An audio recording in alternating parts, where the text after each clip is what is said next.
का पेपर था ना, पोस्टपोन हो गया था। अच्छा, हरियाणा पुलिस वाला।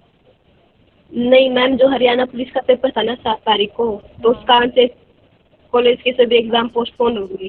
तो अब वो 3 तारीख को है। तो वो एक एग्जाम पोस्टपोन हुआ है या सारे हो गए? मेरा तो एक हुआ मैम, किसी के 2 भी हो गई हैं। अच्छा, तो 18 को पाँच वैसे पर, ख़त्म है। तीन वैसे को तो एक है 18 को लास्ट में। खत्म। अच्छा यस अच्छा। मैम। चलो फिर तो कोई बात नहीं, हो ही जाएगा। कितना ठीक पेपर है। है आपका?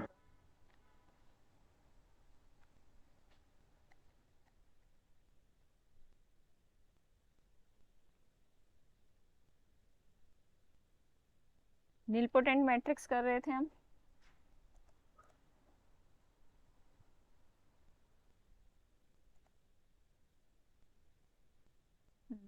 ठीक है। तो मैंने आपको कौन सी मैट्रिक्स दी थी? ये मैट्रिक्स दी थी। मैं एक अच्छा तरीका भी बताऊंगी नीलपोटेंट मैट्रिक्स निकालने का। सबसे आसान होता है नीलपोटेंट मैट्रिक्स बनाना। ये वाली मैट्रिक्स थी 0 0 1 0। ये मैट्रिक्स का हमने स्क्वायर करके देखा, क्या आ रहा था? जीरो मैट्रिक्स आ रही थी, तो ये नीलपोटेंट हो गई।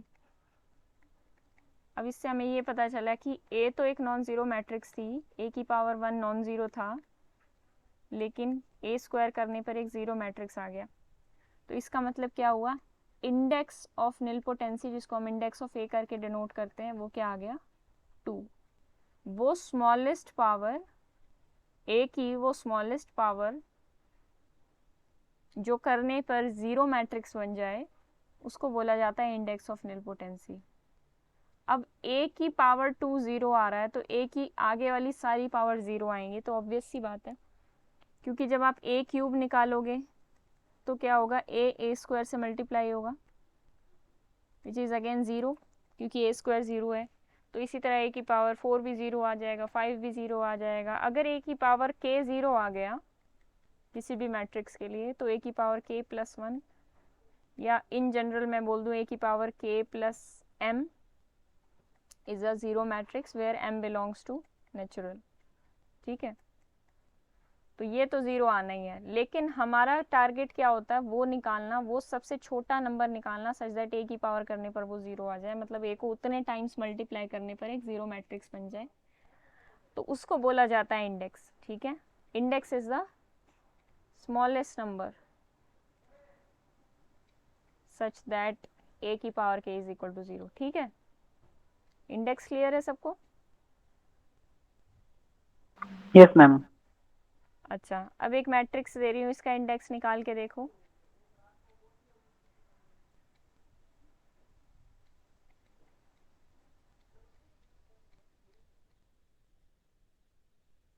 वैसे अगर स्ट्रिक्ट अपर या स्ट्रिक्ट लोअर ट्रायंगुलर मैट्रिक्स है तो वो हमेशा नीलपोटेंट मैट्रिक्स होगी।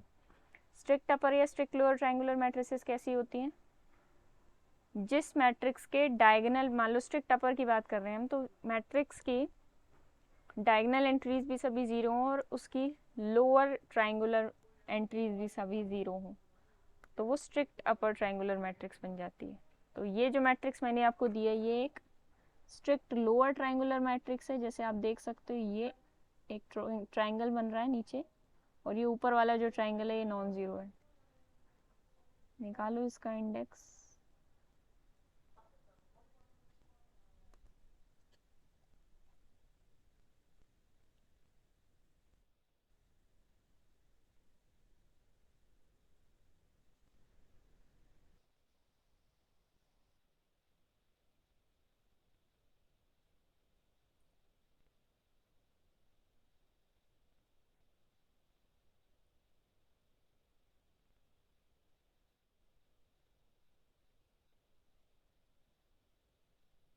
कल से 3 दिन तक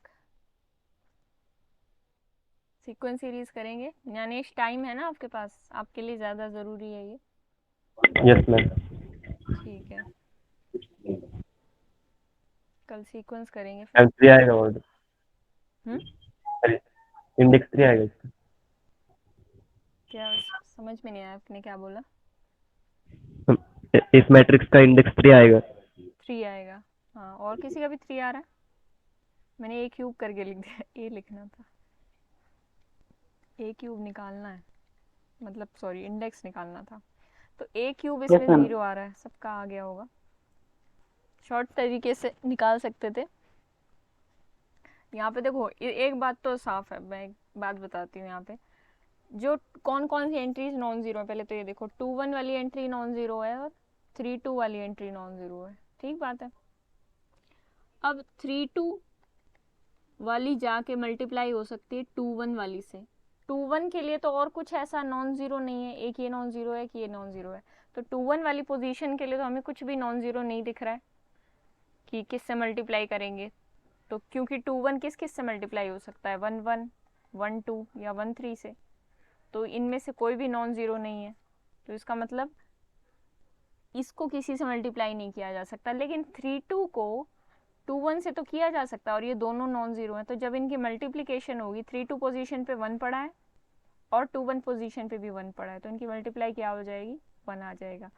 तो इनकी मल्टीप्लाई से ये 2 2 कैंसिल हो रहे हैं, तो कौन सा पोजीशन का एलिमेंट यहाँ से बनेगा, 3 1 पोजीशन का एलिमेंट बनेगा। तो ए स्क्वायर में हमें पता चल गया एक नॉन जीरो एलिमेंट आ रहा है। तो ए स्क्वायर कैसा दिखेगा, ए स्क्वायर दिखेगा ऐसा 1 0 0 0 0 0 0 0 0, 3 1 पोजीशन पे ये 1 आएगा, ठीक है। अब ए स्क्वायर तो नॉन जीरो आ रहा है, और मैंने कहा था अगर n क्रॉस n मैट्रिक्स है और वो निलपोटेंट है तो इस बात की गारंटी आपको मिल जाती है, ठीक है। ए स्क्वायर नॉन जीरो है, नॉन जीरो मैट्रिक्स है, तो अब बचा ही क्या आगे निकालने के लिए, ए क्यूब, ठीक है। अब ऑर्डर पावर में जब आएगा तो वो तो पक्की बात है जीरो आएगा, निलपोटेंट मैट्रिक्स है, तो ए क्यूब तो यहाँ से आपको देखना भी नहीं था कि क्या आएगा क्या नहीं आएगा, वो तो पक्का जीरो मैट्रिक्स ही आएगी, अगर आपको पता है ये निलपोटेंट मैट्रिक्स है तो। नहीं पता निलपोटेंट है कि नहीं तो बात अलग है। मैंने बताया कि ये मैट्रिक्स कौन सी है, स्ट्रिक्ट अपर स्ट्रिक्ट लोअर, इस टाइप की मैट्रिसेस क्या होती हैं, निलपोटेंट होती हैं, ठीक है। मैम रिकॉर्ड ऑन है? रिकॉर्ड हाँ ऑन है, मैंने चेक भी कर लिया था, अभी एक बार ऑन है ऑन है। अच्छा, ऐसी मैट्रिक्स, ऐसी निलपोटेंट मैट्रिक्स बताओ जिसका इंडेक्स 1 हो, ऐसी निलपोटेंट मैट्रिक्स जिसका जीरो इंडेक्स मैट्रिक्स। 1 हो। क्या जीरो मैट्रिक्स के अलावा भी कोई मैट्रिक्स है ऐसी कि जिसका इंडेक्स 1 हो? No ma'am. नहीं हो नहीं सकती, मैम। क्योंकि अब अगर आप बोल रहे हो किसी मैट्रिक्स निलपोटेंट मैट्रिक्स का इंडेक्स 1 है, तो आप ये कह रहे हो कि ए की पावर 1 एक जीरो मैट्रिक्स आ रही है, क्योंकि पावर में क्या आ रहा है, इंडेक्स ही आ रहा है, इंडेक्स पावर में ले जाने पर जीरो आ रहा है। तो यहाँ से आपको क्या पता चला, ए एक जीरो मैट्रिक्स है। तो zero matrix is the only matrix जो जीरो या नल मैट्रिक्स, नल मैट्रिक्स भी बोल सकते हैं इसको, null matrix is the only matrix जिसका निलपोटेंसी इंडेक्स 1 होता है। Number of nilpotent diagonal matrices,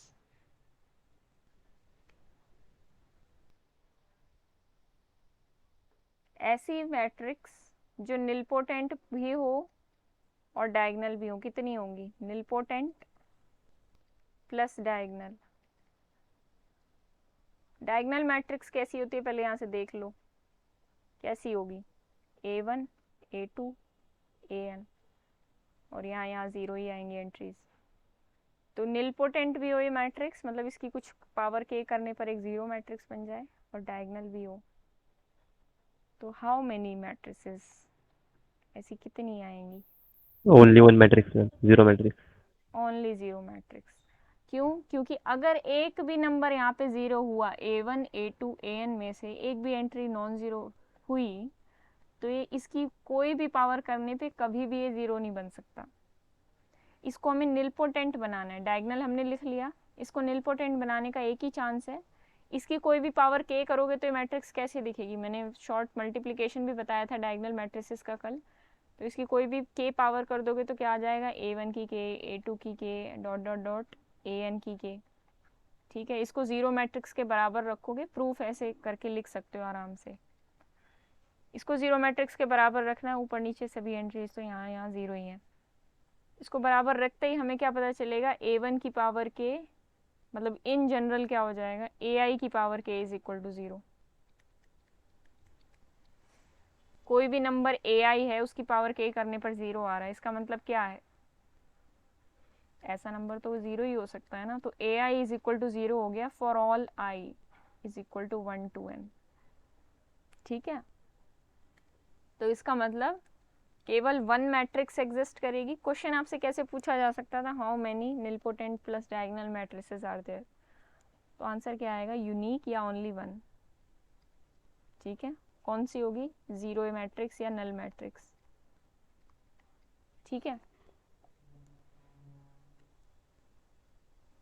अगर ए निलपोटेंट मैट्रिक्स है तो उसका ट्रांसपोज भी निलपोटेंट होगा, क्या ये बात सही है या गलत।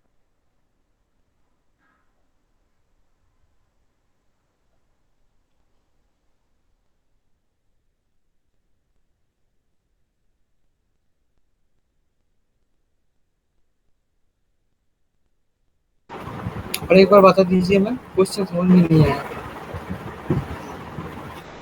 क्या क्वेश्चन है, भूल गई। If A is nilpotent then A transpose is nilpotent.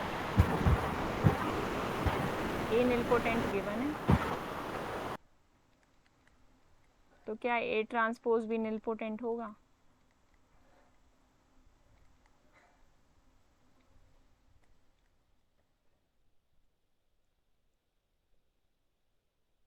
ए अगर निलपोटेंट है तो ऐसे देख सकते हो, देखो ए की पावर के एक जीरो मैट्रिक्स होगी, तो ए ट्रांसपोज की पावर के करने पर भी जीरो मैट्रिक्स आना चाहिए, के या केस कोई और नंबर हो सकता है, के अलावा कोई इंडेक्स हो, हमें नहीं पता, क्योंकि हमें यही नहीं पता कि ये निलपोटेंट है कि नहीं है।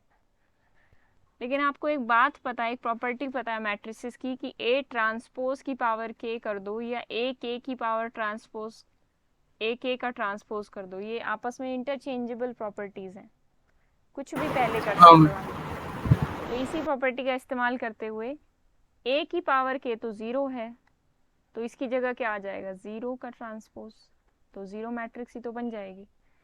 तो इसका मतलब ए ट्रांसपोज भी निलपोटेंट होगी और इसका इंडेक्स भी उतना ही होगा जितना ऊपर वाली मैट्रिक्स का था। ठीक है, तो ये बात ट्रू हो जाएगी। इंडेक्स क्या बनेगा, वही बनेगा के जो ऊपर वाली मैट्रिक्स का था। ठीक है, एक मैट्रिक्स दे रही हूँ इसका,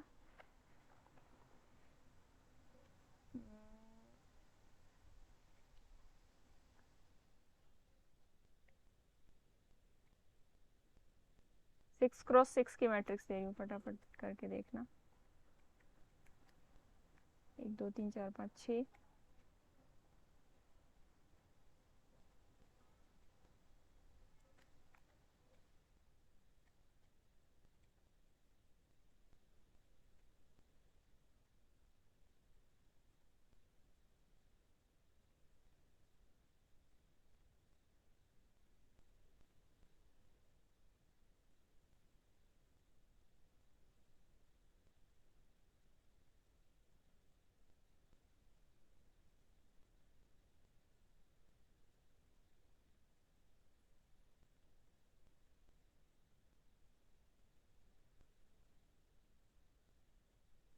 केवल 3 नॉन जीरो एंट्रीज है, इसका इंडेक्स निकाल के देखो फटाफट शॉर्ट ट्रिक से। एक तो आपने देखा था कल का लेक्चर, नहीं मैम। चलो भी निकाल के भी देख लेंगे, इसे मैं हिंट दे देती हूँ थोड़ा सा। चलो पहले ट्राई कर लो, जिस जिसका हो जाए बता देना, फिर डिस्कस करते हैं।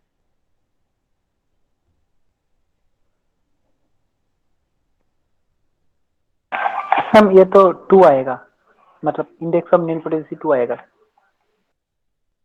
ठीक है, इसमें पहले तो ये देख लेते हैं कि कहाँ कहाँ नॉन जीरो एलिमेंट्स हैं।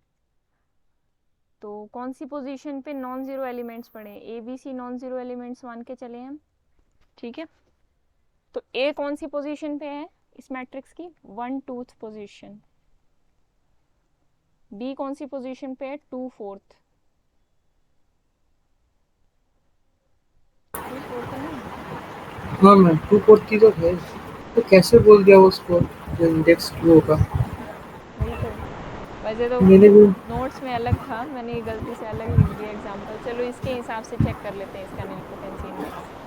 हाँ ये हो जाएगा 2 4, सॉरी 2 3 पोजीशन, नहीं 2 4 पोजीशन है सॉरी, और अगला है 3 6 पोजीशन। ठीक है, इन पे नॉन जीरो पड़े हैं। अब ये 1 2 वाला एलिमेंट किससे मल्टीप्लाई होगा? 2 4 से 1 2 वाला 2 4 से हो सकता है, इसके सारे केसेस डिस्कस कर सकते हैं हम। 2 1 से मल्टीप्लाई हो सकता है, 2 2 वाले पोजीशन से मल्टीप्लाई हो सकता है, 2 3 वाली पोजीशन से मल्टीप्लाई हो सकता है, इसी तरह 2 6 वाली पोजीशन से मल्टीप्लाई हो सकता है। लेकिन अब बाकी सब पोजीशन पे तो नॉन जीरो पड़ा है, केवल 2 4 पोजीशन ऐसी है जिसपे नॉन जीरो पड़ा है, इन सब पे तो जीरो ही है, तो जीरो से मल्टीप्लाई होके तो जीरो ही देना है। ठीक है, और मल्टीप्लाई करते टाइम एडिशन का भी ध्यान रखा करो कि जैसे ये नहीं है कि सिर्फ मतलब यहाँ पे तो चलो नॉन जीरो एक एक एलिमेंट दे रखा है, लेकिन जब हम मल्टीप्लाई कर रहे हैं 1 1 कैसे आ सकता है, इस बात का ध्यान रखना। 1 2 2 1 करके आ सकता है, 1 2 2 1 को मल्टीप्लाई करके आ सकता है, और 1 1 1 1 को मल्टीप्लाई करके भी तो आ सकता है। तो ये सारी पॉसिबिलिटीज़ ऐड भी करनी होती है लास्ट में जाके, अगर ऐसी ज़्यादा पॉसिबिलिटीज़ आ रही है। इस केस में नहीं आ रही तो यहाँ में टेंशन लेने की ज़रूरत नहीं है। तो 1 2 2 4 से मल्टीप्लाई होगा, ये मैंने एक्सप्लेन करने के लिए इतना लिखा था, अभी हम डायरेक्टली देख सकते हैं। 1 2 2 4 से मल्टीप्लाई होगा तो 1 4 पोजीशन पे क्या आएगा, इनके मल्टीप्लिकेशन यानी ए बी। और कोई किसी से मल्टीप्लाई हो सकता है? 4 वाला किधर 4 ढूंढेगा, किसी की रो में 4 ढूंढ रहा है, इधर तो 1 पड़ा है और इधर 3 पड़ा है, तो ये 4 वाला किसी से मल्टीप्लाई नहीं हो सकता। ये 3 6 वाला भी किसी से मल्टीप्लाई नहीं हो सकता। ठीक है, इसी तरह केवल ए स्क्वायर में केवल एक ही नॉन जीरो एंट्री आ रही होगी, है ना।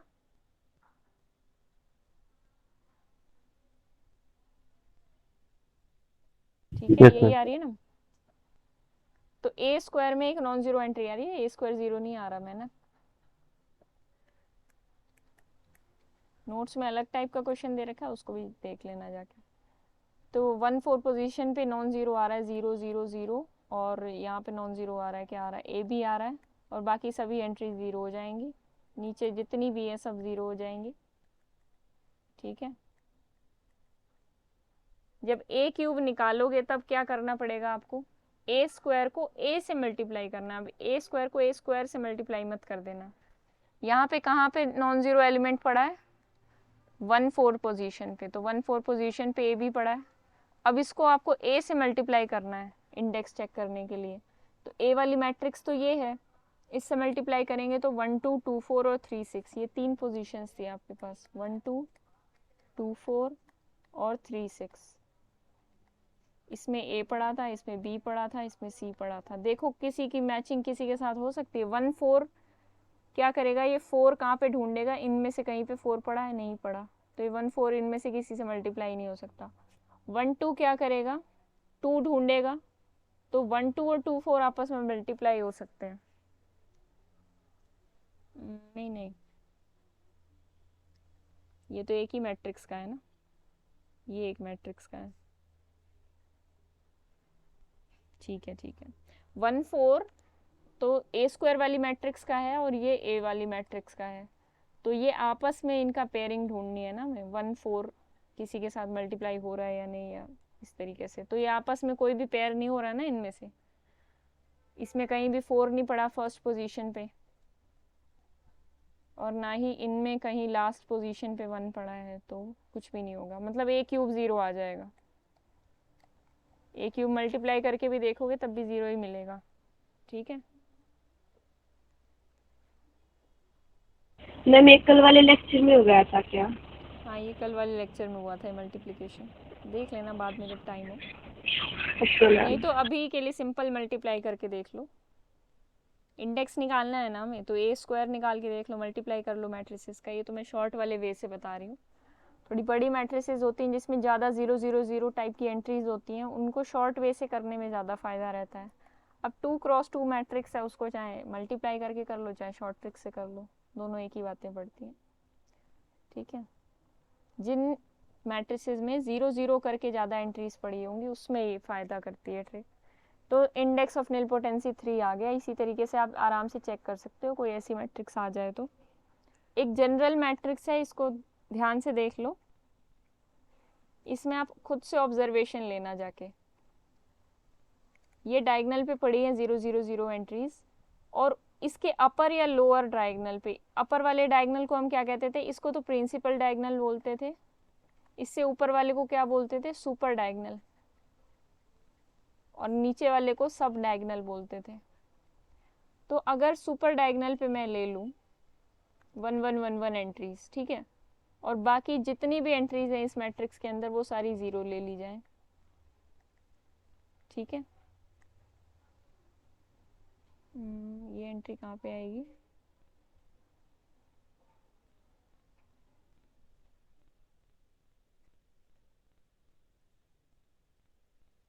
कंफ्यूजन हो जाता है इसे डायगोनली बनाने में मुझे तो। चलो ठीक है, जो भी है। देखो 2 क्रॉस 2 मैट्रिक्स में मैंने इसका एग्जांपल ऑलरेडी दिया था तुम्हें, 0 0 1 0, ये सुपर डायगोनल में पड़ा है ये एलिमेंट। तो ये मैट्रिक्स इसी की जनरल फॉर्म हो गई जो मैंने यहाँ पे लिखी है, n क्रॉस n मैट्रिक्स, ठीक है। ये मैट्रिक्स का निलपोटेंसी इंडेक्स पहले से ही डिफाइन कर दिया गया है, इसको ऑब्जर्वेशन भी लिया जा सकता है।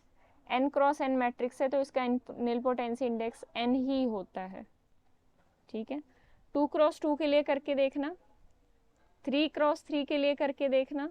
3 क्रॉस 3 में मैट्रिक्स किस टाइप की बनेगी, ऐसी बनेगी। 3 क्रॉस 3 में करके देखना, 4 क्रॉस 4 में करके देखना, ठीक है। सिमिलरली इस टाइप की जो मैट्रिक्स होती है जिसमें नीचे नीचे 1 1 1 1 एंट्रीज पड़ी होती हैं, मतलब सब डायगोनल में 1 1 1 1 एंट्रीज पड़ी हैं, उसका निलपोटेंसी। अब 1 की जगह देखो कोई भी नंबर हो सकता है, ऐसा नहीं है कि 1 ही होना चाहिए, 1 की जगह कोई भी नंबर हो सकता है, कोई भी नंबर्स यहाँ पे आ सकते हैं। इस टाइप की मैट्रिक्स का निलपोटेंसी इंडेक्स क्या होता है, n। तो यहाँ पे आएगा इस तरीके से 1, यहाँ पे 1 आ जाएगा, इस तरीके का बनेगा ये, ठीक है। और बाकी ऊपर वाली सभी एंट्रीज 0 और नीचे वाली भी सभी एंट्रीज 0, ठीक है। 2 3 4 सबके लिए ऑब्जर्व ये तो करके मैम देखना। स्ट्रिक्टली लोअर ट्रायंगुलर हो रहा है, ये तो निलपोटेंट होगी। हाँ, स्ट्रिक्टली लोअर ट्रायंगुलर हो रहा है। निलपोटेंट तो ये होगी, लेकिन इनका निलपोटेंसी इंडेक्स भी हमने देख लिया क्या होगा, n क्रॉस n की है तो, ठीक है। स्ट्रिक्टली लोअर में आप कुछ भी ले लो, कैसी भी मैट्रिक्स मैम ले हर लो। एक मैम हर एक स्ट्रिक्टली ट्रायंगुलर मैट्रिक्स के लिए n ही होगा? हर एक के लिए नहीं होगा। अगर सिर्फ सुपर डायगोनल या सब डायगोनल के अंदर नॉन जीरो एंट्रीज हैं और बाकी सारी 0 हैं तब होगा। जैसे 3 क्रॉस 3 में कोई एग्जांपल लें, अगर हम 0 0 0 0 0 0 1 2 3, इसका तो 3 ही होगा।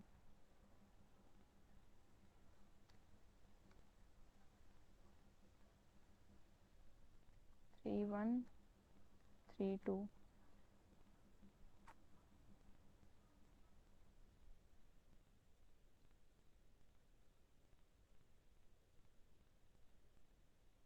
इसका देखो क्या आ रहा है निलपोटेंसी इंडेक्स, 3 1, आना तो 2 चाहिए इसका।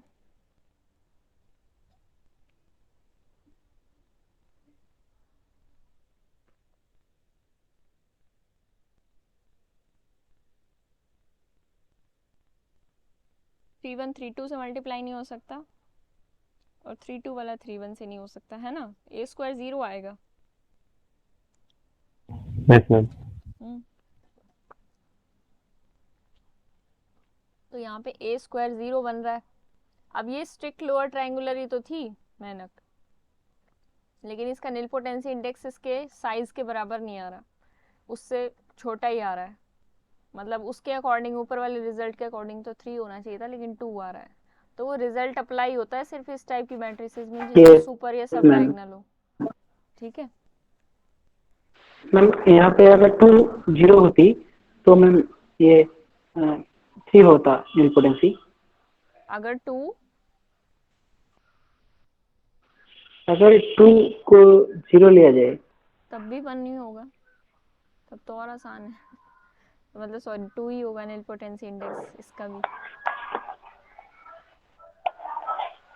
तब तो और आसान है। तो मैम सिर्फ 3 ये की पोजीशन का रूल नीलपोटेंसी कैसे पता होल्ड कर करना रहा है। है? ये रूल ऐसे होल्ड कर रहा है, हाँ ठीक है, ये सब नॉन जीरो एंट्रीज होनी चाहिए, और 111 के अलावा कुछ हो सकती है या नहीं, ये सब नीचे वाली है, ऊपर वाली नॉन जीरो एंट्रीज होनी चाहिए ना, ये जो मैंने बताई है, यहाँ पे जो मतलब एंट्रीज पड़ी है सुपर हर एक डायगोनल। सब और सुपर डायगोनल का हर एक एलिमेंट नॉन जीरो होगा। हाँ नॉन जीरो होगा, जीरो होगा तो फिर तो अलग ही केस बन जाएगा ना, फिर तो जीरो लेना है तो जीरो ही मैट्रिक्स ले लो, अगर यहाँ जीरो ही ले लोगे तो जीरो ही मैट्रिक्स बन जाएगी, तब तो अलग ही बात हो जाएगी। ठीक है, एक बार यहाँ पे 2 2 2 2 लेके देख लेना, जैसे ये 0 0 0 लिया, अब यहाँ पे 2 2 लेके देखना एक में, और 2 2 1 1 करके देखना, ऐसे ऐसे अलग अलग नंबर्स लेके देखना, लेकिन लेना नॉन जीरो, फिर ऑब्जर्वेशन लेना कि किस तरीके से बन रहा है। ठीक है, क्या 1 के अलावा भी कोई नंबर, मतलब अलग अलग नंबर्स भी पुट कर सकते हैं, जैसे 1 2 2 3 4 कुछ भी। ठीक है, कर तो सकते ही हैं, ओके नॉन मैम। जीरो। ठीक है, बस नॉन जीरो होना चाहिए, हमारी कंडीशन ये है। तो इनके 2x2 3x3 ऐसे एग्जांपल्स लेके देखना। अच्छा, अगर पूछा जाए आपसे कि scalar multiple of a nilpotent matrix एक निलपोटेंट होगी या नहीं, मतलब ए अगर निलपोटेंट है तो क्या k टाइम्स a एक निलपोटेंट मैट्रिक्स होगी, वेयर k बिलोंग्स टू कोई भी कॉम्प्लेक्स या रियल नंबर कुछ भी। होगी मैम। Yes ma'am.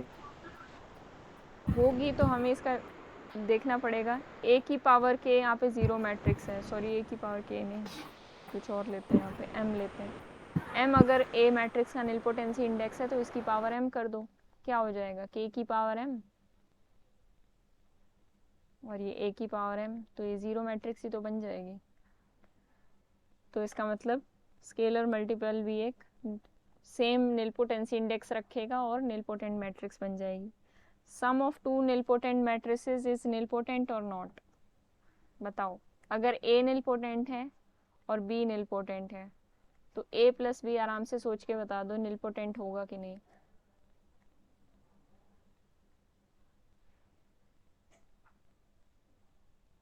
और होमवर्क है आपका ये कि a भी निलपोटेंट होगा कि नहीं, multiplication of two nilpotent matrix is nilpotent और नॉट। ये होमवर्क है, कल पूछेंगे।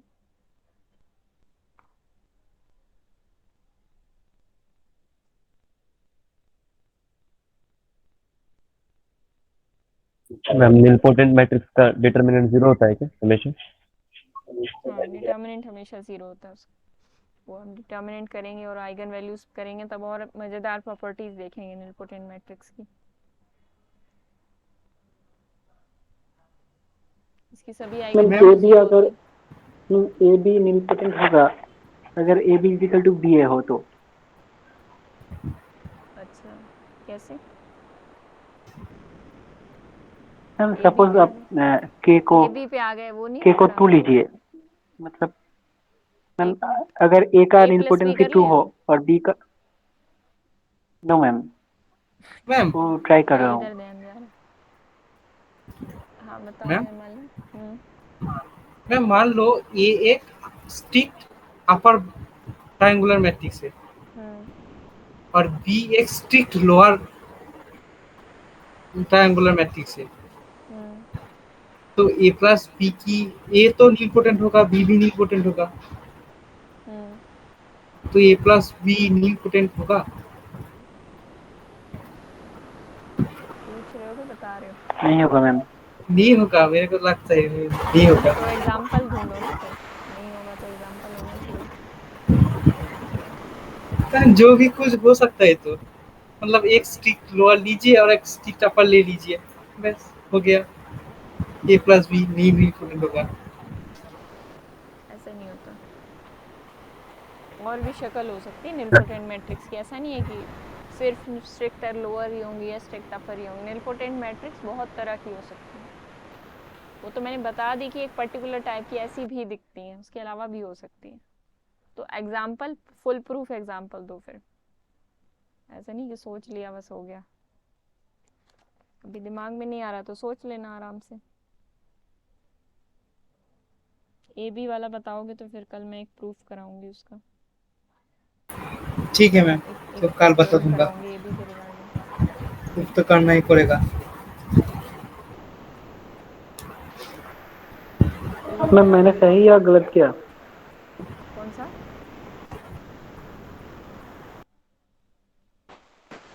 AB will be nilpotent if and only if AB is equal to B है। हाँ ठीक किया, प्रूफ भेजना मुझे, ठीक है। अभी हम आगे करते हैं, फिर मैं बताऊंगी। और कल मैंने पूछा था कि डायगोनल मैट्रिसेस, क्या पूछा था वो 2n वाला, किसी ने किया? मैंने ये बताया था। हाँ मैम। Yes कितनी ma'am. डायगोनल मैट्रिसेस होंगी with How many coefficient? in cross n diagonal matrices are idempotent? Diagonal matrix, पहले तो डायगोनल लेनी है, फिर ये पूछा गया है कि आइडेम्पोटेंट कितनी होंगी इसमें से। ये डायगोनल मैट्रिक्स है, इसमें ऊपर नीचे सब जगह 0 आ रहा है। अब आइडेम्पोटेंट होने के लिए मैट्रिक्स को क्या होना होगा? इसका उसका स्क्वायर। स्क्वायर, हाँ, उसके इसका स्क्वायर बराबर इसी होना के चाहिए। बराबर होगा। जब इसका स्क्वायर करोगे और इसी के बराबर रखोगे तो क्या होगा? तो A1 square. A1 square, A2 square, और इसके पास तो चॉइस दो तरह की हो सकती है, आइदर 1 और आइदर 0। हाँ, अब इक्वालिटी ऑफ मैट्रिसेस जब हम लगाएंगे तो बस A1 क्या, AI square is equal to AI हो जाएगा for all I is equal to 1 to n। Comparison कर दोगे ना कॉरेस्पॉन्डिंग एंट्रीज का। इससे 2 पर n। तो ऐसा कौन सा, इसका सॉल्यूशन निकालोगे तो AI की वैल्यू क्या आ जाएगी? या तो 0 आएगा या 1 आएगा। तो जब डायगोनल एंट्रीज की बात करें A1 A2 AN, तो सबके पास कौन कौन सी चॉइस होंगी? A1 या तो 0 हो सकता है या 1 हो सकता है, A2 या तो 0 होगा या 1 होगा, AN या तो 0 होगा या 1 होगा। सबके पास दो दो चॉइसेस आ जाएंगी, 0 1 0 1 0 1।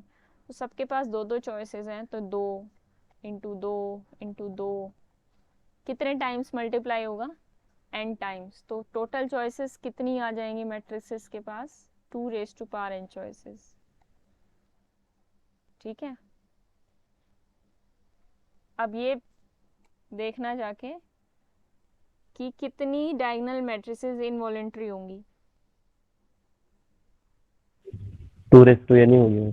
2n ही होंगी, वहां पे भी सेम वन कंसेप्ट लगेगा। ए वन और square is minus equal to, हाँ A square is equal to identity रखना होता है। ये ए स्क्वायर वाली मैट्रिक्स है, इसको आइडेंटिटी के बराबर रखोगे, यानी ये वाली मैट्रिक्स 1 1 डॉट डॉट डॉट 1। तो अब यहाँ पे क्या होगा? ए स्क्वायर मतलब A1 square, A2 square, A3 square, ये सारे किसके बराबर आ जाएंगे? 1 के बराबर। तो AI square is equal to 1, यानी AI के पास क्या चॉइसेस बची? +1 और -1। तो इसका मतलब अब यहाँ पे फिर से दो चॉइसेस हैं आपके पास हर एक पोजीशन पे, 1 और -1। तो 2n टोटल चॉइसेस आ जाएंगी। ठीक है, तो काउंट कर सकते हो, आपसे कुछ भी पूछा जाए आसानी से दिमाग का इस्तेमाल करके। अब ये बताओ, अब ये इम्पॉर्टेंट है थोड़ा, हो सकता है कहीं यूज हो जाए।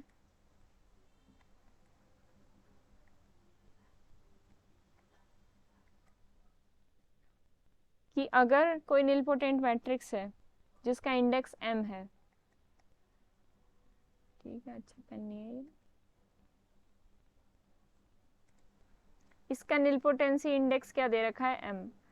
और पूछा जा रहा है किसी a की पावर k कोई मैट्रिक्स है, इसका निलपोटेंसी इंडेक्स क्या होगा?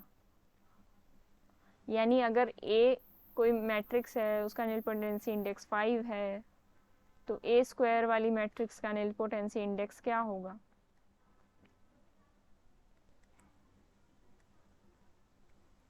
जनरली आइडिया लेके देखो, ए की पावर 5 अगर 0 है तो ए स्क्वायर वाली का क्या होगा? LCM of 2 and 5।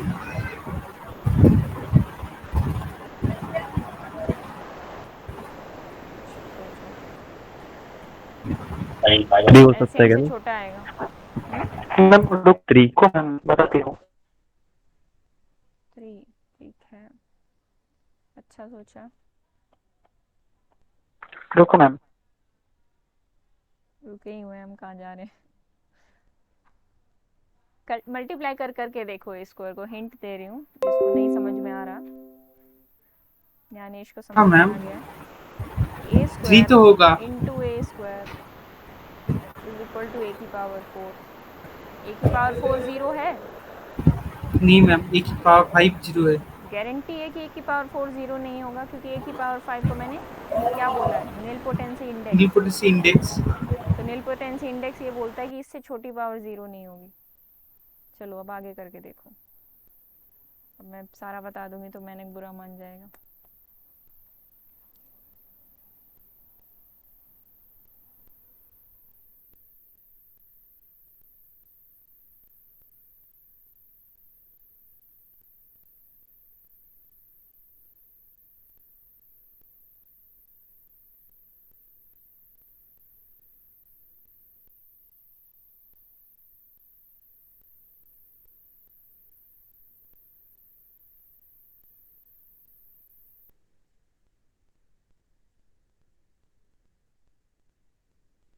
मैम,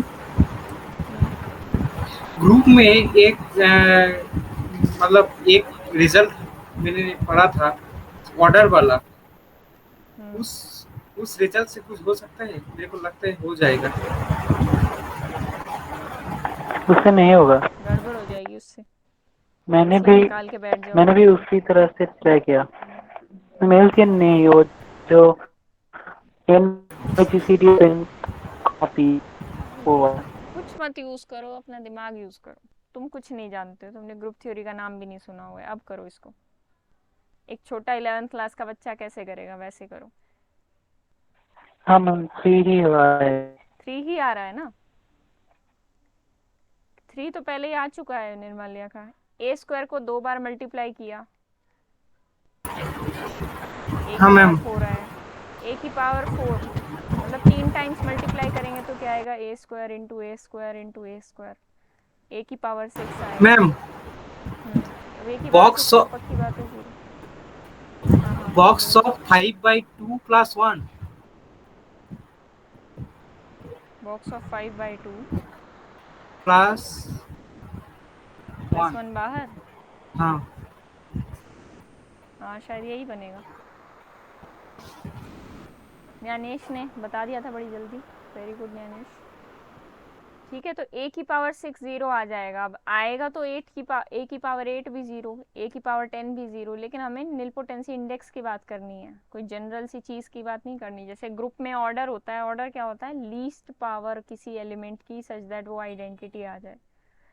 वही कंसेप्ट यहाँ पे है इंडेक्स का, कि ऐसी लीस्ट पावर करो सच दैट एक जीरो मैट्रिक्स निकल के आए। तो लीस्ट पावर वो 6 ही आ रही है। अब कोई कहेगा कि ए की पावर 5 भी तो जीरो आ रहा है, तो 6 थोड़ी है मिनिमम। पर ए की पावर 5 यहाँ पॉसिबिलिटी ही नहीं है ना इस मैट्रिक्स के लिए। ये स्क्वायर मैट्रिक्स है, तो स्क्वायर को मल्टीप्लाई करते करते इवन पावर्स ही आएंगी उसके ऊपर। तो हमें मल्टीप्लाई कर करके देखना था कि क्या बनेगा। तो ए स्क्वायर को 3 बार मल्टीप्लाई किया, ए की पावर 6 आया, और क्योंकि ए की पावर 5 जीरो था तो ए की पावर 6 भी एक जीरो मैट्रिक्स बनी। तो इसका मतलब 3 टाइम्स मल्टीप्लाई किया तो नीलपोटेंसी इंडेक्स क्या हो गया ए स्क्वायर का, 3। अब ये 3 आया कैसे? वैसे तो चलो ये फ्लोर फंक्शन है, देख लेना, कंफर्म कर लेना ये आएगा कि नहीं आएगा। वैसे फॉर्मूला जो बनेगा इसका जनरलाइज, वो क्या बनेगा, यहीं से आइडिया लो। ये जो फ्लोर फंक्शन है इसमें क्या किया निर्मल्या ने, 2.5 आएगा ये 5/2 करके। 2.5 का फ्लोर फंक्शन क्या बनेगा, 2 + 1 करके आंसर क्या आएगा, 3। ठीक है, सीलिंग फंक्शन का अगर हम इस्तेमाल कर लें इसके अंदर, तो 5 क्या था, नीलपोटेंसी इंडेक्स था उस वाली मैट्रिक्स का।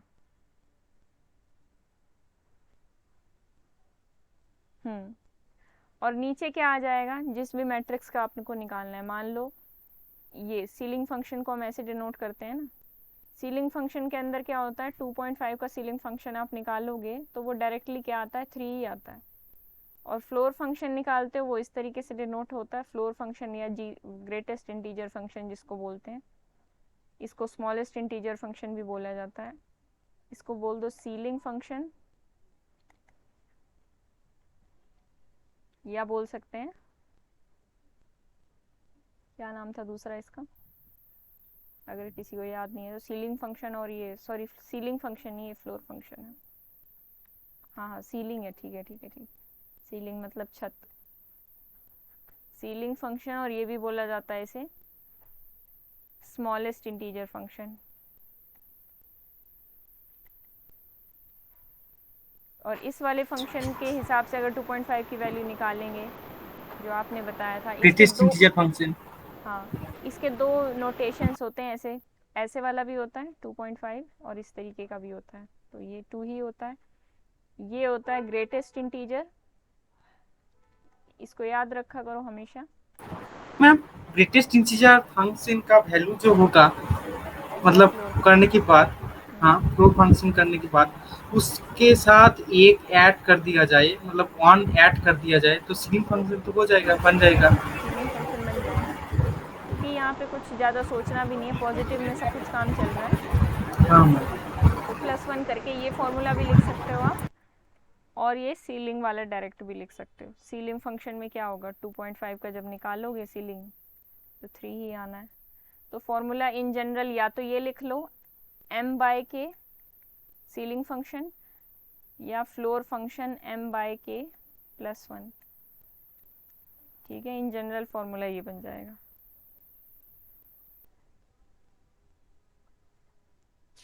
अच्छा इसमें एक क्वेश्चन दे रही हूँ, इसके बारे में सोचना।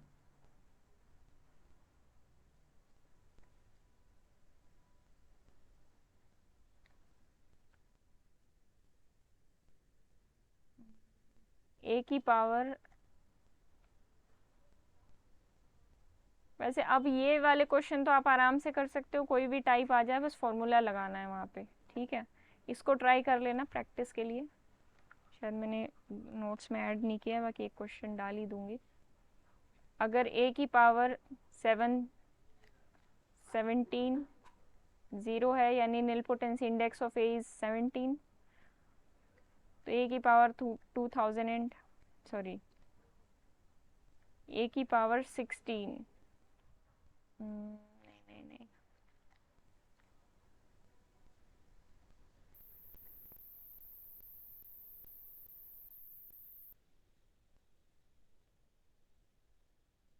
हाँ इस a वाली का इंडेक्स 999 है, a की पावर 107 का इंडेक्स क्या होगा,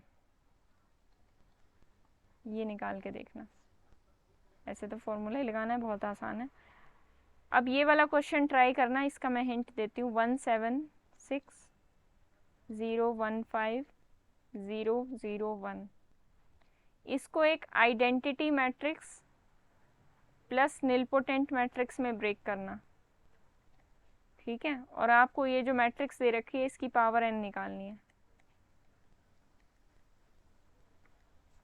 ठीक है। हो सकता है एक तो आपको थोड़ी दिक्कत हो, कल ऐसे हमने क्वेश्चन देखे थे, पर कोई बात नहीं, जब वो वाला लेक्चर देख लेना तब इसको प्रैक्टिस कर लेना। मैम एक बार रुकिए, एक बार रुकिए, मैम स्क्रीनशॉट ले लीजिए। ठीक है मैम, ले लिया आइडेंटिटी स्क्रीनशॉट। प्लस निलपोटेंट में ब्रेक कर लेना और इसका देखना कि a की पावर n क्या बन रहा है, ठीक है। चाहे मैट्रिक्स फॉर्म में आंसर लिख देना, मैट्रिक्स खोल के, या फिर वैसे चाहे फॉर्मूला की फॉर्म में लिख देना, जैसे भी लिखना चाहो, ठीक है। बस इसका निकाल के देखना ये बनता क्या है। अब आती है ऑर्थोगोनल मैट्रिसेस। ऑर्थोगोनल मैट्रिक्स कौन सी मैट्रिक्स होती है,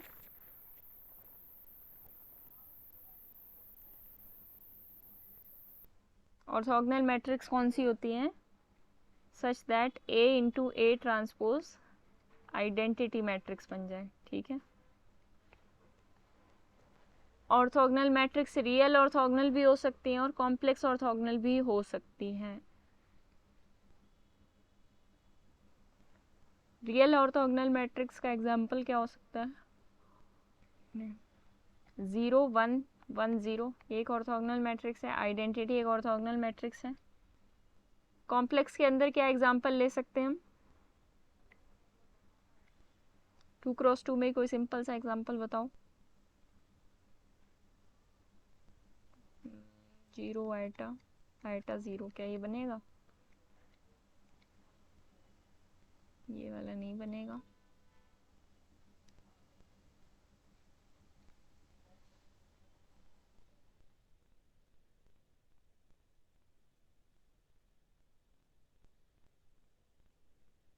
चलो एग्जाम्पल सोचो, तब तक मैं आगे बताती हूँ। cos theta minus sin।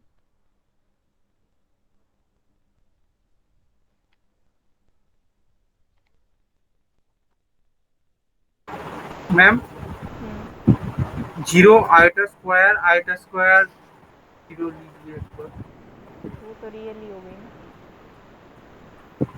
हाँ ये भी सही है।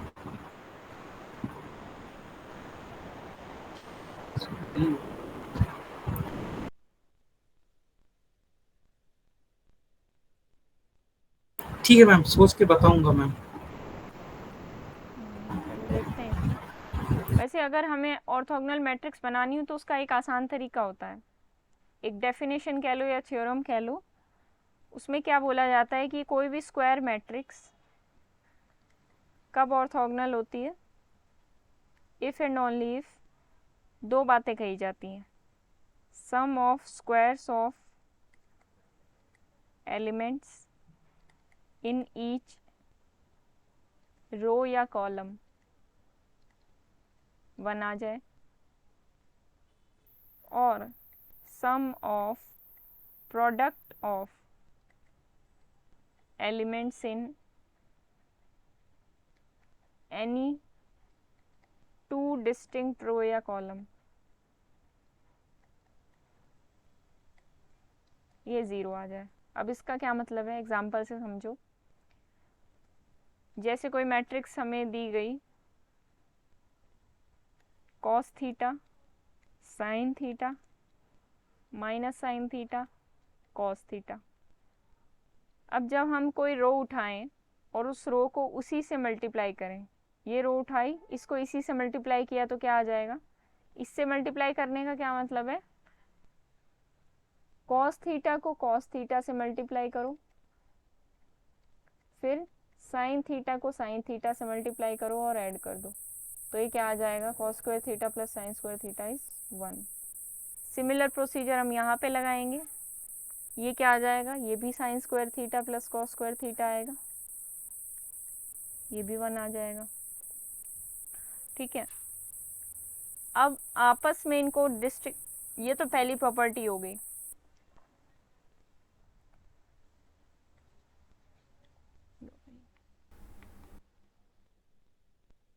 ये पहली प्रॉपर्टी हो गई।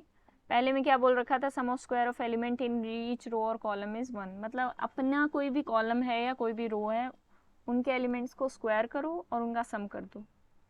मतलब cos square theta plus sine square theta कर दिया हमने यहाँ पे। नीचे क्या किया, माइनस साइन स्क्वायर थीटा और प्लस कॉस स्क्वायर थीटा, तो स्क्वायर किया और सम किया तो आंसर 1 आना चाहिए। फिर क्या रखा है कि sum of products of any 2 distinct row और कॉलम इज 0।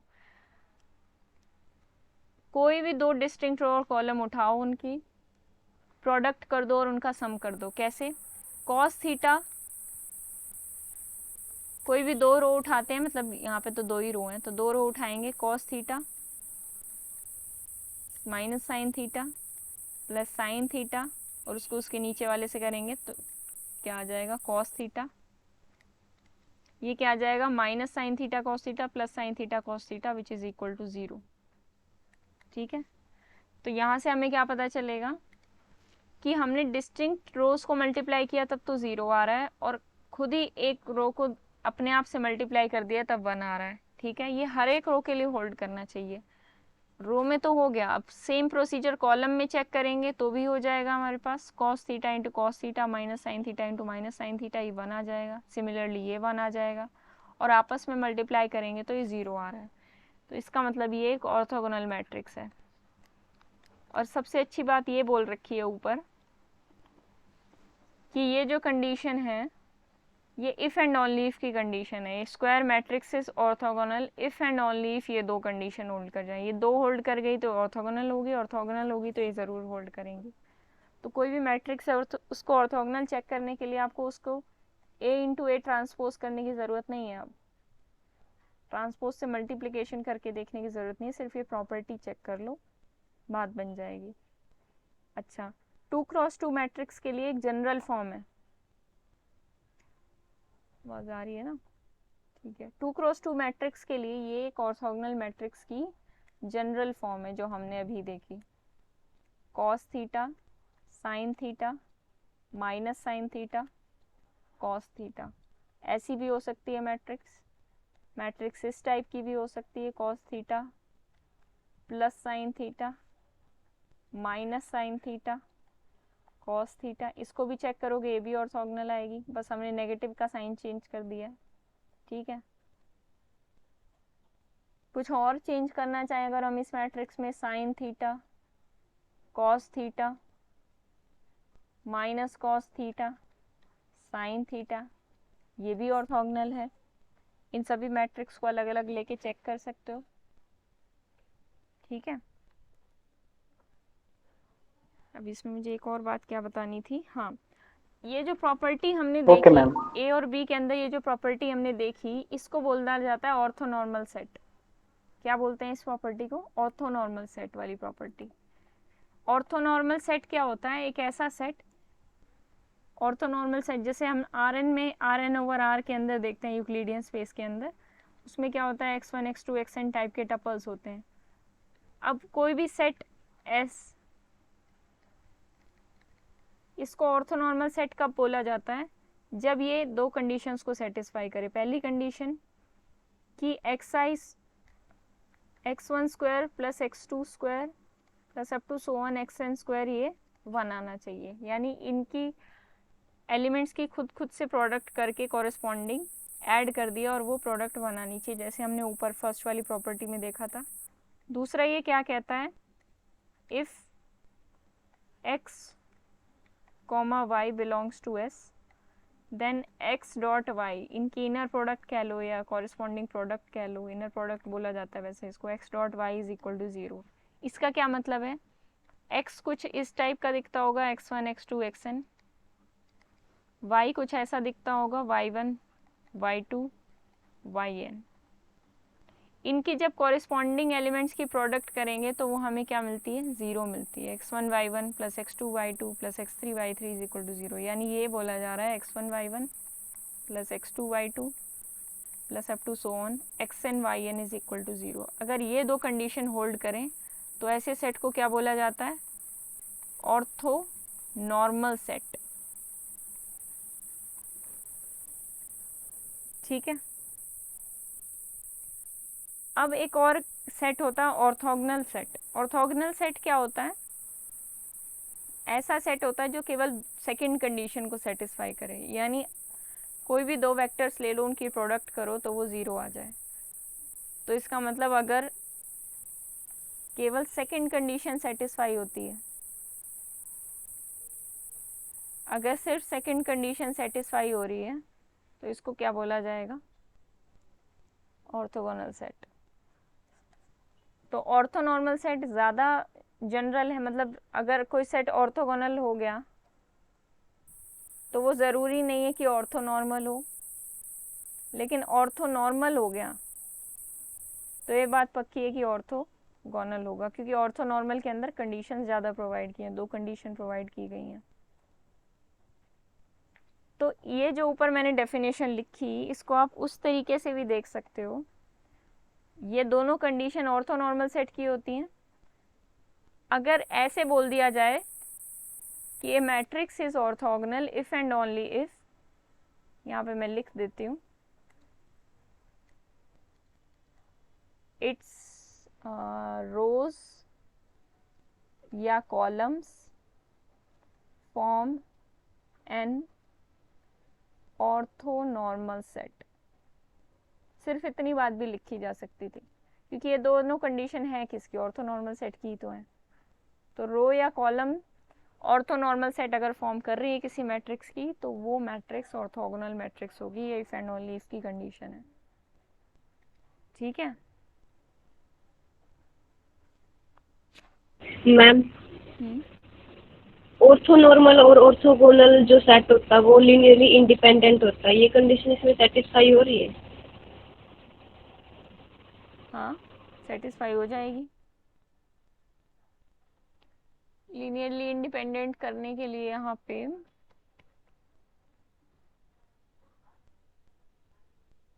अच्छा एक बात और होती है, जो ऑर्थोगोनल वेक्टर्स होते हैं वो आपस में लीनियरली इंडिपेंडेंट होते हैं, उस बात से यहाँ पे समझ सकते हो। मैम यही बात है। क्या किसकी आवाज थी? यहाँ पे जो वेक्टर्स दे रखे हैं ये ऑर्थोगोनल वेक्टर्स हैं ना। मान लो ऑर्थोगोनल मैट्रिक्स है तो उसके वेक्टर्स ऑर्थोनॉर्मल होंगे। Ma'am orthogonal vectors are linearly independent. हाँ, तो इस ये ऑर्थोनॉर्मल तो है ही, तो ऑर्थोगोनल तो है ही, मतलब क्योंकि आपस में इनकी प्रोडक्ट्स क्या आ रही है, जीरो आ रही है। तो ऑर्थोगोनल वेक्टर्स एलआई होते हैं, उसी बात का यूज करके हम यहाँ से बोल सकते हैं जो मैट्रिक्स के अंदर पड़े जितने भी वेक्टर्स होंगे वो आपस में प्रोडक्ट तो जीरो ही देने वाले हैं, तो इसका मतलब ये लीनियरली इंडिपेंडेंट हो जाएंगे। ठीक है, एकता, ऑर्थोगोनल वेक्टर हमेशा एलआई होते हैं।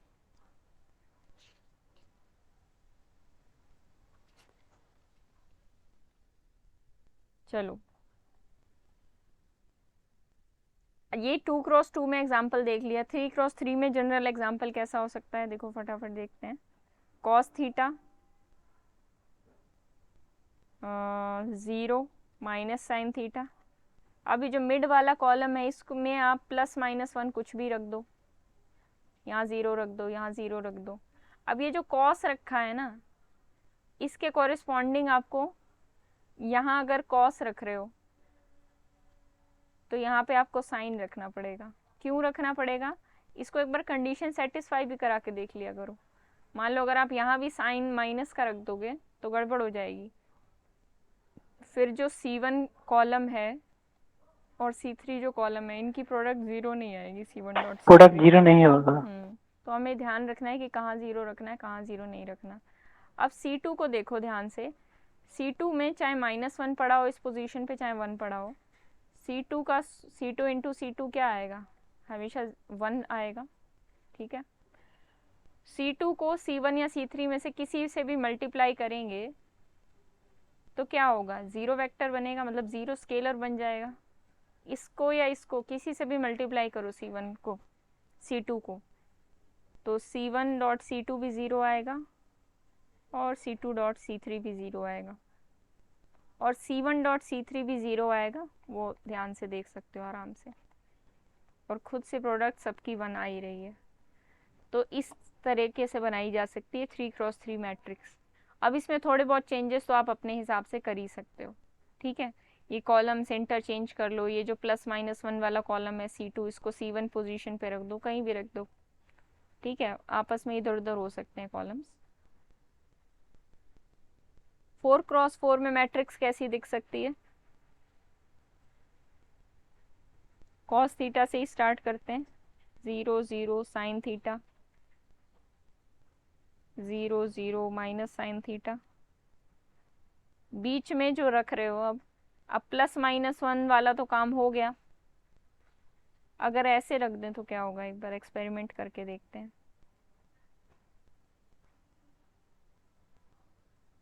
हाँ, ये वाला भी सेटिस्फाई कर जाएगा। ठीक है, वो particular cos theta sine theta के लिए। अब यहाँ से आपको बहुत सारी मैट्रिसेस मिल रही हैं, अनकाउंटेबल मैट्रिक्स मिल रही हैं, क्योंकि भाई थीटा तो कोई एंगल है 0 से 2π के बीच में,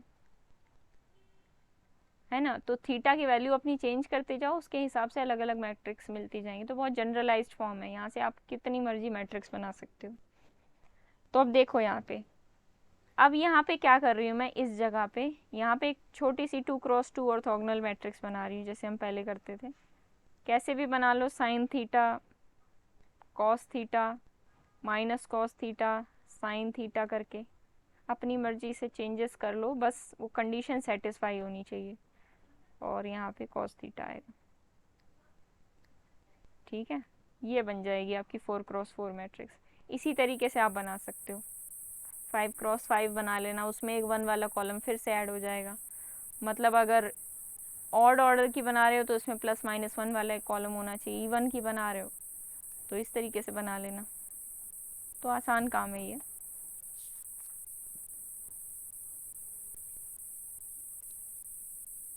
अच्छा ये बताओ कितनी ऑर्थोगोनल मैट्रिक्स होंगी जिनकी एंट्रीज या तो 0 हो या 1 हो? हाउ मेनी ऑर्थोगोनल क्या बोला मैम? और number of orthogonal matrices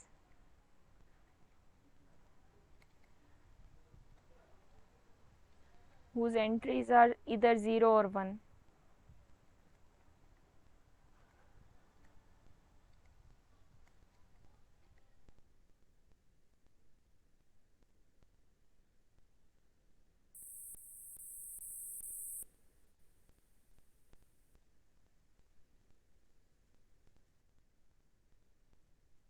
ma'am matrix का ऑर्डर कितना होगा, मतलब n cross n। n cross n?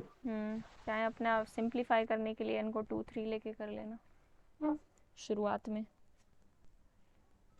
Homework में करना, टाइम लगेगा इसको थोड़ा सोचने में। ऑप्शन दे देती हूँ, लिख लो या स्क्रीनशॉट ले लो।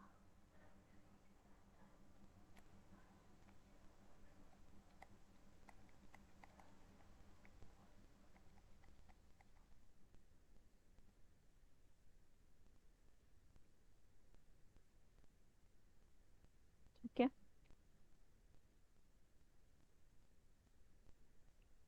ये बताओ ये ट्रू है कि नहीं? तो बहुत इजी है, ए बी ऑर्थोगोनल होगी अगर ए और बी दोनों ऑर्थोगोनल मैट्रिक्स हैं। A and B are orthogonal, this implies AB is also orthogonal.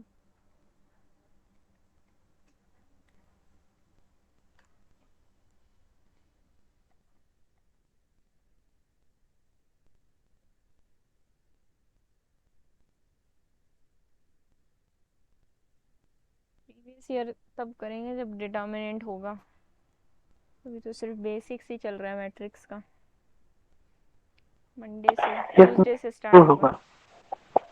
True होगा, प्रूफ कर लो, बहुत इजीली प्रूफ हो जाएगा इसका। Yes ma'am. ए और बी दोनों ऑर्थोगोनल मैट्रिसेस हैं, हमें क्या शो करना है? ए बी ऑर्थोगोनल होनी चाहिए। प्रूफ करने की कोशिश किया करो, ना हो तो फिर उसके बाद काउंटर की सोचा करो, या एक दो काउंटर एग्जाम्पल लेके देखे, सेटिस्फाई कर गए तो फिर प्रूफ पे बात करो। तो इस तरीके से ट्रू फॉल्स के क्वेश्चन ऐसे सोचे जा सकते हैं। भाई एक दो काउंटर सोच लिए, नहीं हो रहा तो प्रूफ की सोचो, प्रूफ करके देखा नहीं हो रहा तो फिर काउंटर की सोचो, ऐसे कर सकते हो। बाकी पहले काउंटर की सोचा करो। इसको आपको दिखाना है आइडेंटिटी के बराबर, तो यहाँ से क्या आ जाएगा? A B into A B transpose क्या हो जाएगा? B transpose A transpose. अब बी ऑर्थोगोनल है तो देख लो भाई, यहाँ से बी इंटू बी ट्रांसपोज क्या आएगा? आइडेंटिटी मैट्रिक्स आएगा। ये क्या बन जाएगा? ए इंटू ए ट्रांसपोज, वो भी आइडेंटिटी है। ठीक है,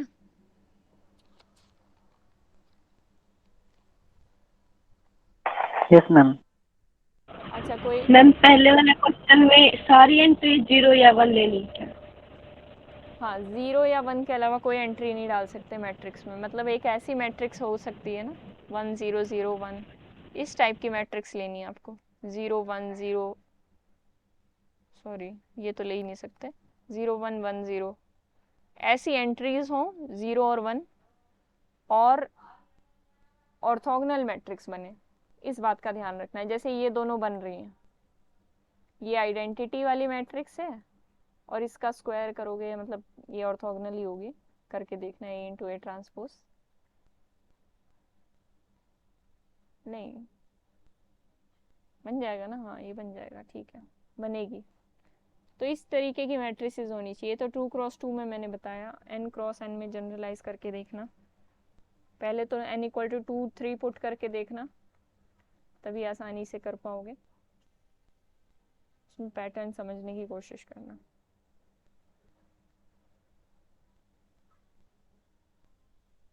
और ऐसा भी कर सकते हो, कॉस थीटा साइन थीटा वाली मैट्रिक्स की भी हेल्प ले सकते हो।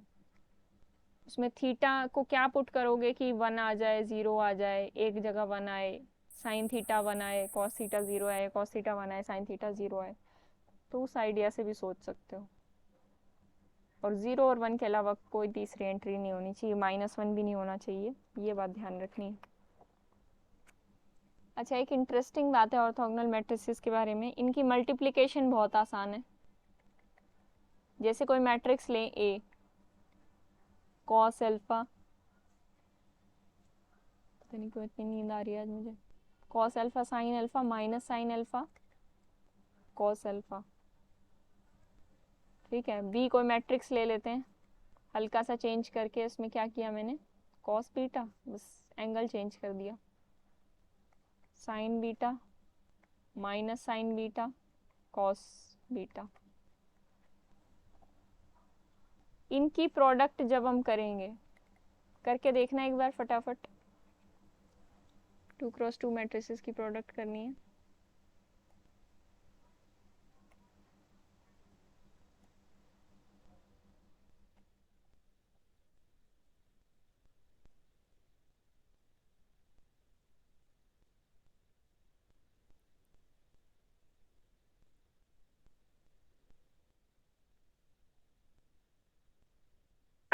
मैम ऊपर जो आपने क्वेश्चन दिया उसका आंसर क्या होगा मैम, नान होगा?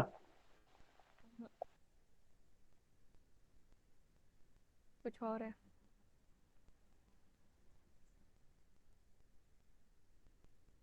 मैम ऑप्शन को एक बार दिखाना।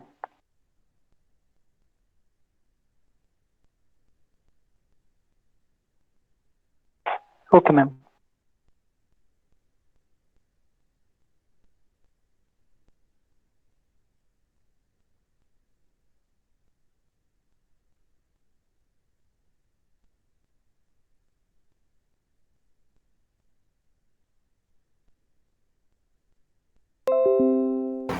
मैम स्क्रीन, देखो पहले, अब देख रहे हो? हाँ मैम अब दिख रही है।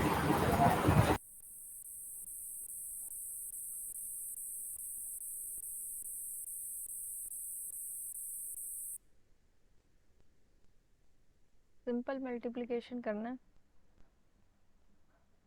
फिर फॉर्मूले भी लगाने हैं कॉस साइन वाले, वो थोड़ा अजीब सा दिख रहा होगा, पर जब फॉर्मूला लगा के देखोगे तो।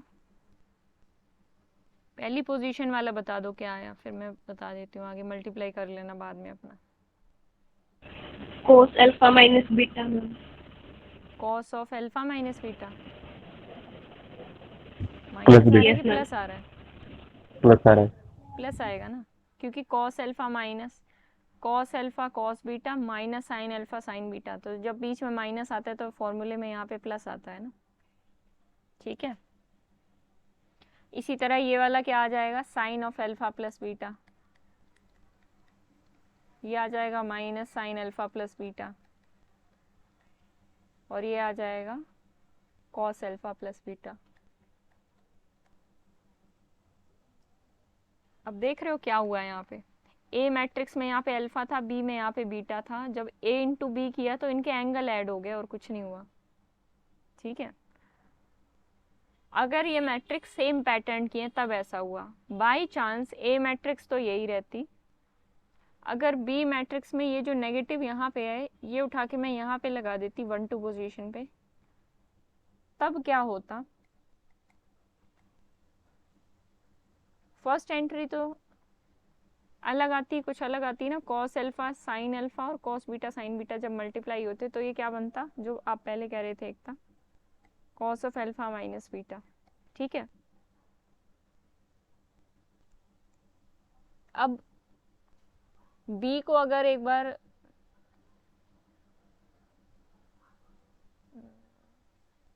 चलो पूरा डायरेक्ट ही लिख लेते हैं, साइन ऑफ ये वाला क्या बनेगा, माइनस साइन बीटा मल्टीप्लाई करके cos sine alpha cos beta minus cos alpha sine beta, तो sine of alpha minus beta बन रहा है, फिर minus sine of alpha minus beta और cos of alpha minus beta, ये बन जाएंगे।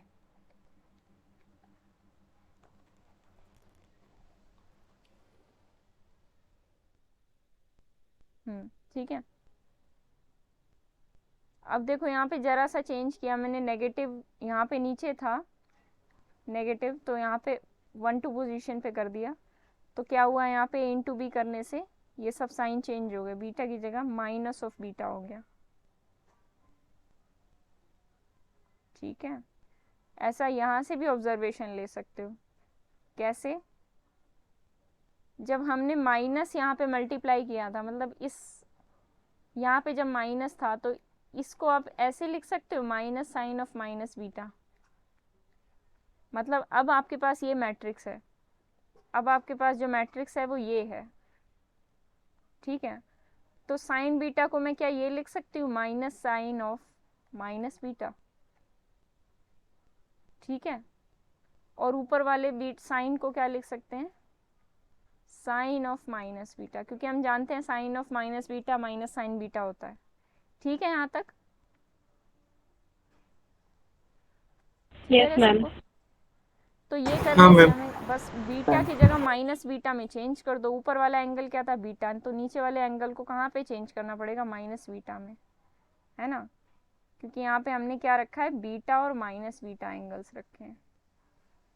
और यहाँ पे हाँ ये भी कर दो ना, कॉस के साथ भी तो नेगेटिव करना पड़ेगा, कॉस ऑफ माइनस बीटा, और यहाँ पे भी कॉस ऑफ माइनस बीटा। तो कॉस को तो फर्क पड़ता नहीं है, cos of minus beta cos beta ही होता है। तो कंप्लीट एंगल मैंने बीटा को माइनस बीटा में चेंज कर दिया और ये पहले वाली रिप्रेजेंटेशन दे दी इसको। तो यहाँ से हम देख सकते हैं, अगर हमें पुराना वाला फॉर्मूला याद है कि अगर यहाँ पे नेगेटिव है और यहाँ पे भी नेगेटिव है, सेम पोजीशन पे नेगेटिव है, तो इनकी मल्टीप्लिकेशन कैसे होती है, बस एंगल ऐड हो जाते हैं। तो यहाँ पे अल्फा एंगल था, यहाँ पे माइनस बीटा एंगल था, तो ये दोनों एंगल जाके ऐड हो गए। ऐसी भी ऑब्जर्वेशन ले सकते हो। दूसरा ऐसा कर सकते हो कि अगर वेरीफाई करना हो ना कि ये सही आया है मेरा या गलत आया है, तो बीटा जो एंगल है उसको 0 पुट कर लो। बीटा को 0 एंगल पुट कर लोगे इस मैट्रिक्स के अंदर, तो ये मैट्रिक्स क्या बन जाएगी, आइडेंटिटी मैट्रिक्स बन जाएगी। तो A इंटू आइडेंटिटी मैट्रिक्स जो है, जो आपका रिजल्टेंट ये आई है मैट्रिक्स, जो मल्टीप्लाई करके आपने देखी है, इसको वेरीफाई करना चाहते हो, तो B में यहाँ पे आइडेंटिटी मैट्रिक्स पुट करनी पड़ेगी, बीटा इज इक्वल टू 0। तो यहाँ से B एक आइडेंटिटी मैट्रिक्स बन जाएगी। तो ये जो मैट्रिक्स आपकी आई है AB, ये A मैट्रिक्स के बराबर ही आनी चाहिए। अगर कुछ गलती होगी तो पता चल जाएगा। तो A मैट्रिक्स में जब आप बीटा 0 पुट करोगे तो A मैट्रिक्स में आपको यहाँ पे क्या मिलेगा, माइनस साइन अल्फा। तो आप यहाँ से कंफर्म भी कर सकते हो कि नेगेटिव, जहाँ पे माइनस नेगेटिव, जहाँ पे मतलब A मैट्रिक्स में था, यहाँ भी उसी जगह पे नेगेटिव आ रहा है, मतलब ये A मैट्रिक्स ऐसा बिहेव करेगा। या फिर A वाली मैट्रिक्स में अल्फा को 0 पुट कर सकते थे, कुछ भी करके देख सकते थे, वेरिफिकेशन थोड़ा मिल जाएगा। मतलब थोड़े शॉर्ट वे से हम वेरीफाई कर सकते हैं। मान लो क्योंकि एग्ज़ाम में तो ऑप्शंस दे रखे होते हैं, अब उन ऑप्शंस के हिसाब से कई बार वेरिफिकेशन से काम चल जाता है। इन छोटी मोटी बातों से हमेशा पूरा ज़ोर लगा के काम करने की ज़रूरत नहीं होती। तो एग्ज़ाम में कई बार हेल्प मिल जाती है इन छोटी मोटी ट्रिक्स से। ये फटाफट बताओ मुझे निकाल के, ऊपर वाला अगर क्लियर है, नहीं क्लियर है तो बताओ, दोबारा एक्सप्लेन कर देती हूँ। Cos alpha sine alpha minus sine alpha cos alpha. Alpha यहाँ पे क्या है, 2π/15। तो आप मुझे निकाल के बताओ A की पावर 2015 क्या आएगा।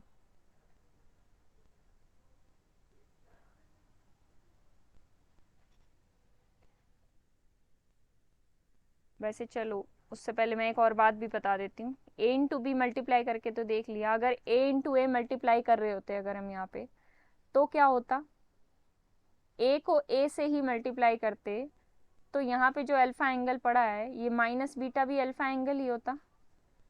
तो जब हमने अल्फ़ा प्लस बीटा किया है तो क्या होता, उसकी जगह अल्फ़ा प्लस अल्फ़ा, यहाँ पे भी अल्फ़ा प्लस अल्फ़ा होता, alpha plus alpha alpha plus alpha, और ये क्या होता है, A स्क्वायर। तो A स्क्वायर क्या आ जाता, cos 2 अल्फ़ा साइन 2 अल्फ़ा, और ये भी sign 2 alpha.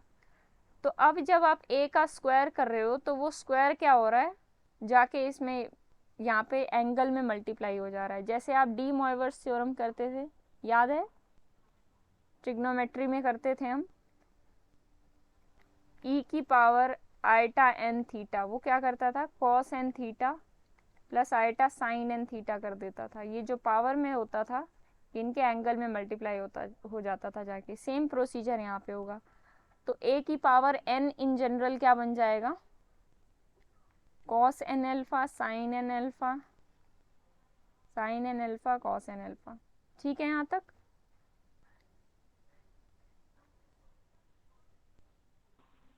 Yes ma'am. Yes ma'am. हाँ, तो अब ये क्वेश्चन करो, तो बहुत आसान है करना।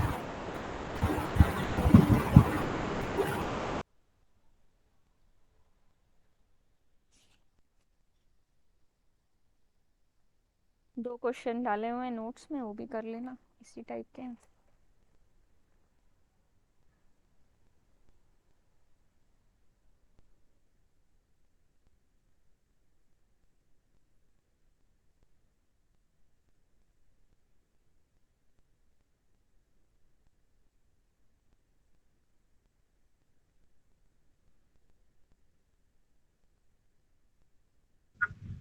cos 270 sin 270 ऐसा है।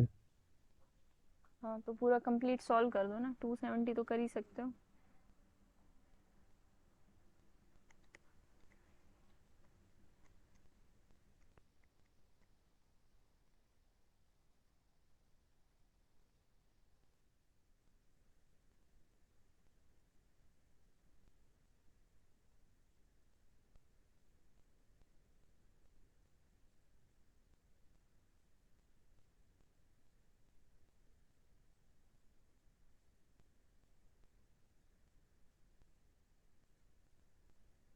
आइडेंटिटी आएगा मैम,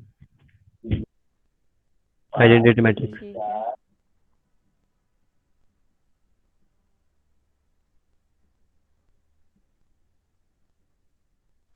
यस मैम, आइडेंटिटी आएगा। आइडेंटिटी ही आएगा। कॉस में क्या एंगल बन रहा है, मतलब अल्फा ए की पावर 2015 में क्या एंगल बन रहा है, ये आपस में मल्टीप्लाई हो जाएगा जब ए की पावर 2015 निकालेंगे, तो क्या हो जाएगा, cos of 2 pi by 15 into 2015। अब ये क्या आ जाएगा सॉल्व करके,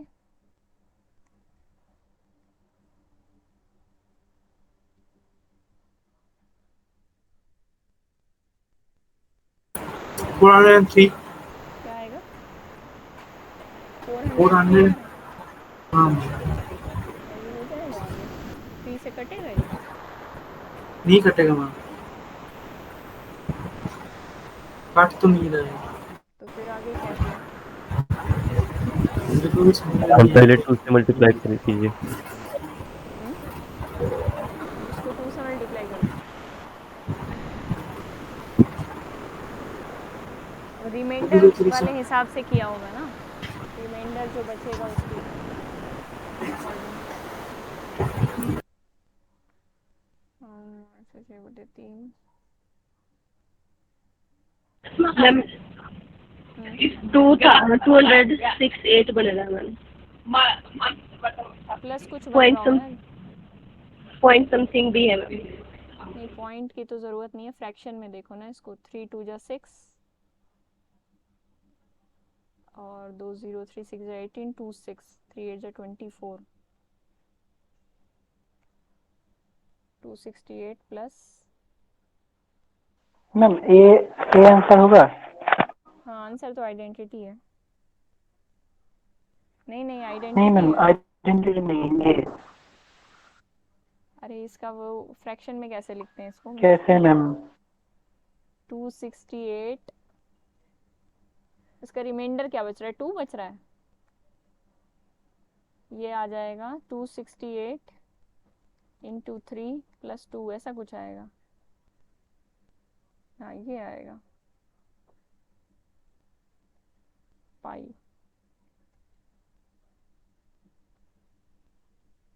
ये वाला एंगल तो भी नहीं बनता है।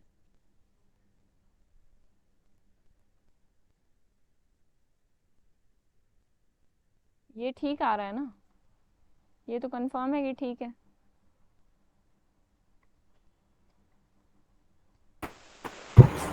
ये कैसे कर दिया आपने? 806/3 ये जो लिखा है। हाँ मैम।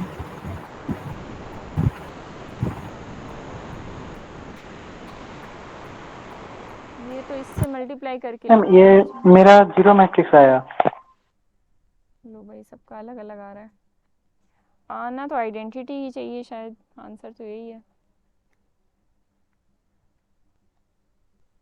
आपने कैसे किया न्यानेश? तो जीरो है। मैम मेरी कैलकुलेशन मिस्टेक हो गई है, वो आइडेंटिटी आ गया पर कैलकुलेशन मिस्टेक हो गई थी। अच्छा अच्छा, आ तो यही रहा है, यहाँ तक सबका ठीक आ रहा है ना, फिर इसको आप फैक्टर मैम कर मेरे को हाँ दीजिए। जीरो आ मैम, रहा है। इस तरह इस तक तो आ रहा है मैम। तो उसके इसको बाद फैक्टर क्या? करेंगे तो ये बनेगा 268, मतलब जो डिवीजन मेथड से करेंगे 268 इंटू 3 प्लस 2, और वो जो पाई मल्टीप्लाइड था वो तो साथ में लिखना है, ये वाला पाई।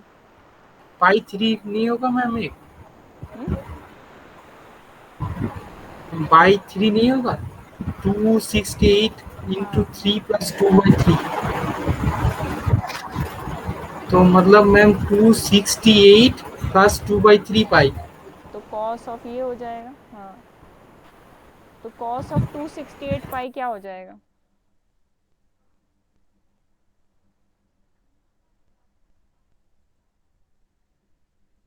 कॉस ऑफ 268 पाई प्लस 2/3 पाई बनेगा ना ये। तो कॉस ऑफ 2 हाँ पाई मैम। क्या होता है? उस दे और इवन है ना एंगल। हाँ ma'am. Cos of 180 plus theta करके कर लो, 360 प्लस थीटा। एक मिनट, 180 प्लस थीटा,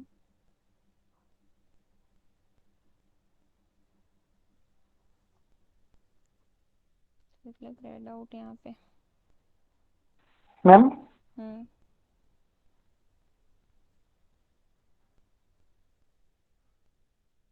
बोलो बोलो। मैम ए तो एक मैट्रिक्स है जो कि नीलपोटेंस है, और इसका नीलपोटेंसी इंडेक्स 2 है। Ma'am square is equal to 0। कौन सी नीलपोटेंट मैट्रिक्स है? यहाँ तो ऑर्थोगोनल मैट्रिक्स की बात हो रही है, नीलपोटेंट कहाँ से आ गया? या तो कुछ गड़बड़ की है हमने, 2013 तो नहीं निकालना था इसमें, मैंने कुछ गलत लिख दिया। एक सेकेंड लिखती मैम हूँ। ए तो नीलपोटेंट हो रहा है, मतलब सम ऑफ एनी टू रोज का मल्टीप्लिकेशन तो 0 आ रहा है।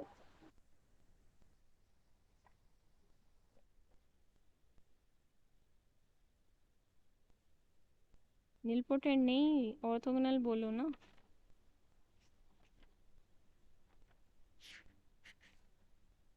नहीं मैम, नीलपोटेंसी से ये 0 आ रहा है, नीलपोटेंस तो हो रहा है। हम्म,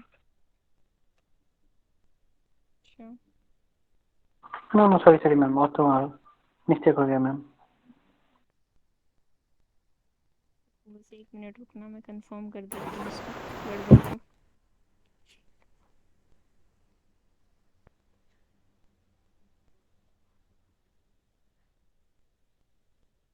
टू पाई बाई 13 था, हमने क्या लिखा है 2π/15। अच्छा, हाँ मैम। 2π/13 से करोगे तब तो आ ही जाएगा आइडेंटिटी। एक बार मैं इसका ठीक कर लूँ, प्रिंटिंग मिस्टेक। चलो, टाइम क्या हो रहा है? टाइम तो हो चुका है ऊपर। इसमें एक रहता था, unitary, symmetric, skew symmetric, block matrices, permutation matrix, normal matrix, ये सब पे एक लेक्चर और लगेगा, फिर उसके बाद डिटर्मिनेंट स्टार्ट होगा। अगला लेक्चर आपका उसी पे होगा। ठीक है मैम, कोई बात नहीं।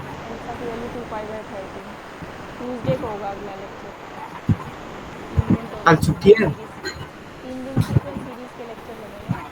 हाँ हाँ हाँ, चलिए ठीक है। अच्छा, और ट्यूसडे को टेस्ट भी होगा। 16। मैम ये हम घर में ट्राई करेंगे। मैम टेस्ट का सिलेबस क्या होगा? ये वाला तो मतलब ये जो सब 2π/13 आप कर कर रहे लोगे हैं हो ये भी जाएगा। आएगा? जो अभी मैम टेस्ट लूँगी टेस्ट। ना ट्यूसडे को, ट्यूसडे को कोशिश करूँगी क्लास लेने की। लेकिन टेस्ट तो जरूर होगा। पिछले मतलब आज कौन सा डेट है? ट्यूसडे मतलब कौन सी डेट पड़ेगी उस दिन? 15, 16, 17 होगा। आज 13 17। है, 13 है आज। तो मैट्रिक्स हमने तो बोला था 21 को टेस्ट होगा। वो तो अलग होगा ना, अभी तो वो वाला लूँगी सिर्फ मैट्रिक्स का। ओ सीट मैट्रिक्स का भी एक टेस्ट होगा। हाँ, जो जितना अब तक हुआ है अभी क्लासेस, जो छुट्टियों के बाद जो क्लासेस स्टार्ट हुई हैं उसमें जितना हुआ है मैट्रिक्स से रिलेटेड, उसका एक छोटा सा टेस्ट होगा 10-12 ओके क्वेश्चन मैम। का। तो मैट्रिसेस का अपना रिवाइज और कर लेना। वेक्टर स्पेस नहीं आएगा उसमें? वेक्टर स्पेस नहीं उसमें आएगा। Vector space? Vector space okay तभी आएगा 21 वाले में। ठीक है, समझ में आ गया मैम। ठीक है, तो फिर प्रिपेयर आना हो कल से तो क्लास में आ जाना। आऊँगा तो जरूर मैम। ठीक है, रिवीजन करेंगे फिर। हाँ मैम। ठीक है, फिर मिलते हैं कल। Ma'am ma'am 1 minute. हाँ, 1 मिनट। हाँ। आपकी डाउट्स है तो वो ले लो। भूल गई थी मैं। डाउट्स, हाँ, वो जो मैडम ने भेजा था क्वेश्चन वो सॉल्व नहीं हुआ मैम। कौन सा वाला? वो बेसिस वाला। एक सेकंड, रिकॉर्डिंग